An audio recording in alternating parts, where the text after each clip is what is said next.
Horlicks নিয়ে আসবে না। তুই আমার সোনা রে, আমি তোর জন্য কিডনি বেঁচে হলেও হরলিক্স খাওয়াবো তোর।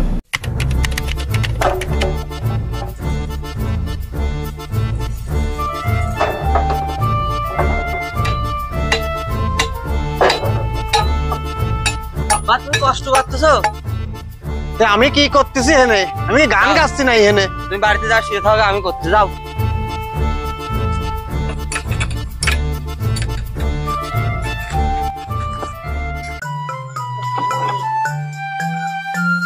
আব্বা ফসল তো এবার ভালোই হয়েছে, আবার বাজারে পেঁয়াজ রসুনের দামও আছে। এইবার আর আমার সংসারের অভাব থাকবে না। না, ছোট দুই ভাই আবার ঢাকায় চাকরি করে, আমার সংসার এবার ঠেকায় কিটা? তেল চাল করে উঠে যাবে। আব্বা আব্বা, আমি হরলিক্স খাবো।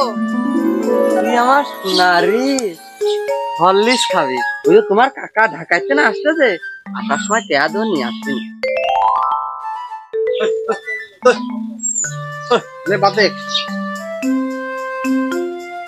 ভাই ছাগলের তো 4 মাস রানা ডাক্তার দিয়ে হজমের পাউডার খাওয়াতে হবে। কালকে নিস তো বিকালে।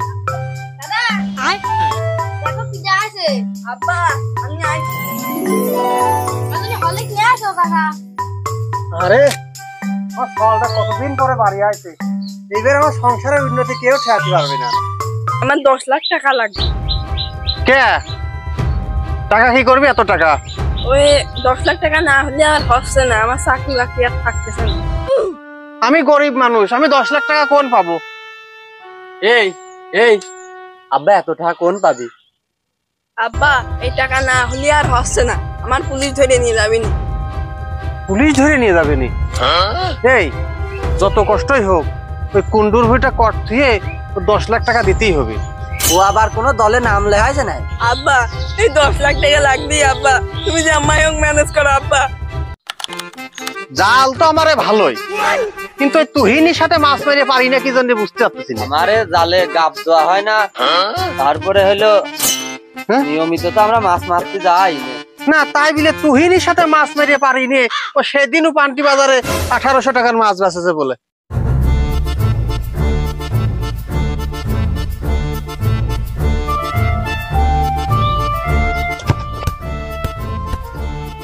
এ কাকা আছে, হরলিক্স নিয়ে আসো।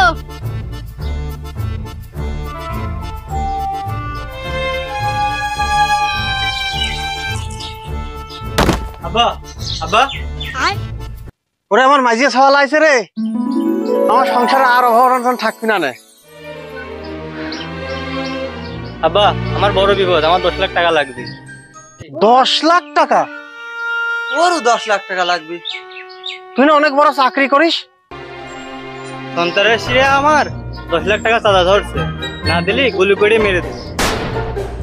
আরে হায়, আমার সর্বনাশ হয়ে গেল রে, আমার সর্বনাশ হয়ে গেল। আমার দুইটা সাল চাকরি করে, আর এই অবস্থায় আমার আবার এই টাকা দিয়া লাগবে। আমার ছোট সাল 10 লাখ টাকা নিলেও আবার এই মাঝে সাল 10 লাখ টাকা চাচ্ছে। আমি এখন কি করব? আমি কি করব এখন? ডাবের বাস তো মিল হয় না, আম্মা বাস কাটলাম কিছু তো বুঝতে। ঘটনা কি শুনলাম? কি ঘটনা?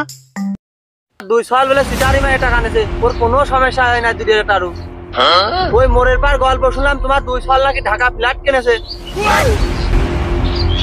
কি কইস? তাহলে কি ওই 2 সাল আমার ঠকাইলো? তো সওয়াল দুটো খুব ভালো জানতাম রে, ঢাকায় কি মজার চাকরি করে, আর ওই দুটো সওয়াল আমার সাথে আম্মা সিটারি করলো।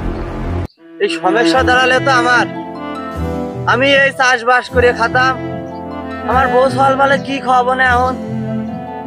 তুমিও বাদ দাও, আমার ওই জমি বেচে 10 লাখ টাকা দাও, আমি কিছু একটা করি।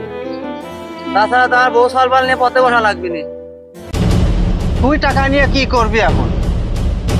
আমি দরকারে পরে পাই না, দোকান দেবো না, চা বিস্কুট বেচবো না। তাছাড়া তো আমার আর উপায় দেখতে নেই।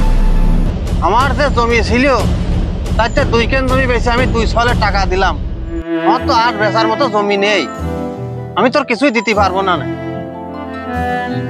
আব্বা এই মার পেটের তেন পরিয়ে পর্যন্ত তোমার পিছনে আমি কাম করিয়ে গেলাম এখনো করিয়ে যাচ্ছে, তুমি কিছুই মনে করলে না আমার।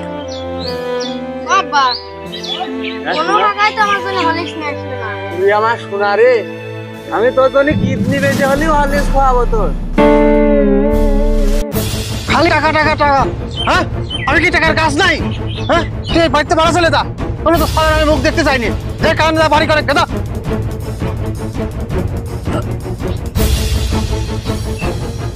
আব্বা তোমার কি হয়েছে? আব্বা তোমার কি হয়েছে? আব্বা আব্বা তুমি তো আমার হরলিক্স লাগবে না নে। ও দাদা আব্বা তো ওতে